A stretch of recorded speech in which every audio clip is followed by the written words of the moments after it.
दोस्तों, मैं दिनेश की ओर आप सबका स्वागत है न्यूज़ टाइम में।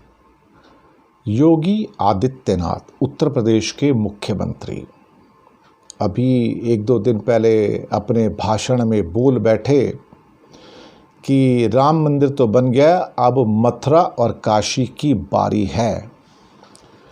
दरअसल भारतीय जनता पार्टी ने अब कमर कस ली है कि वो बिना रिलीजन के पॉलिटिक्स नहीं कर सकते और जो विकास की बातें हैं इनकी वो सारी की सारी देखा जाए तो लोगों की आंखों में धूल झोंकने वाली हैं, क्योंकि ये पार्टी बार बार लौट कर धर्म के पास ही जाती है और ये एक धार्मिक पार्टी बन जाएगी। एक दिन पूरी की पूरी बन तो चुकी है, लेकिन जब ये काशी और मथुरा की बात करते हैं तो डर लगता है। डर इसलिए लगता है कि अब इनकी निगाह वहाँ पर बनी हुई दो जो मस्जिद हैं ये उसके ऊपर है। काशी में जो मस्जिद है ज्ञानवापी मस्जिद है जो काशी के मंदिर के साथ में है, और मथुरा में जो मस्जिद है वो भी मंदिर के साथ में है।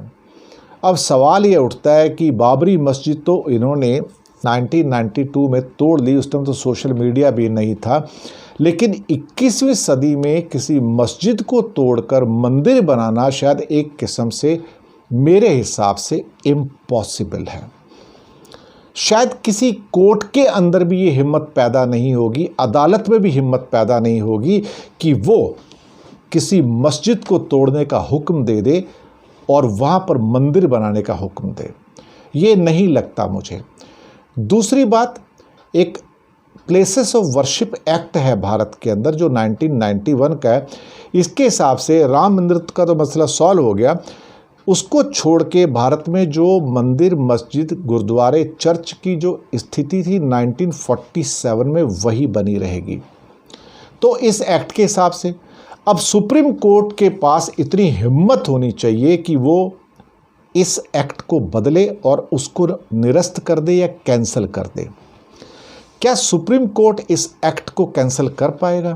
क्योंकि अगर सुप्रीम कोर्ट इस एक्ट को कैंसिल करता है या इसको रद्द कर देता है तो एक किस्म से हिंदुस्तान विनाश को इनवाइट कर रहा है। मैं इन वर्ड्स का यूज़ कर रहा हूँ। आप विनाश को इनवाइट कर रहे हैं, क्योंकि ये जो लोग हैं काशी और मथुरा को मांगने वाले, ये लोग यहाँ रुकने वाले नहीं हैं। इनके पास बड़ी लंबी लिस्ट है। वो जो मंदिर मस्जिद के चक्कर में 100 से या 1000 से ज़्यादा मंदिर ऐसे इनकी लिस्ट बना के बैठे हैं जिन्हें ये सबको हासिल करना चाहते हैं।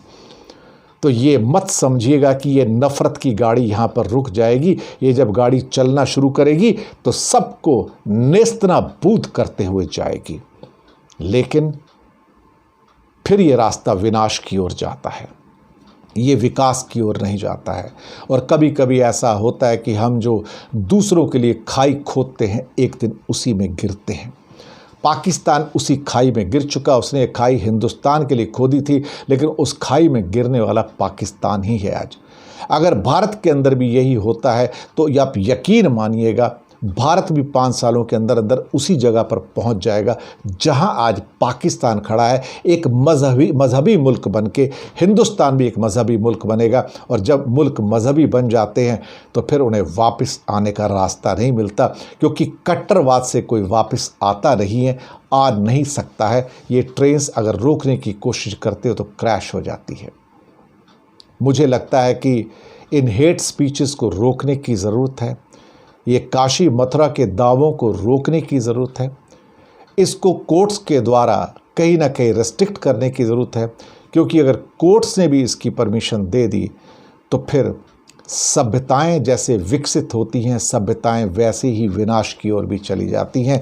और ऐसे ही विनाश होते हैं जब सभ्यताएं धर्म के या जाति के या किसी और मसले में उसके अंदर इतनी अंदर चली जाती हैं कि वो उससे बाहर ना निकल पाएँ। यही आप देखोगे तो पूरी ट्रैजेक्टरी है विकास की और विनाश की। शुक्रिया आप सबका।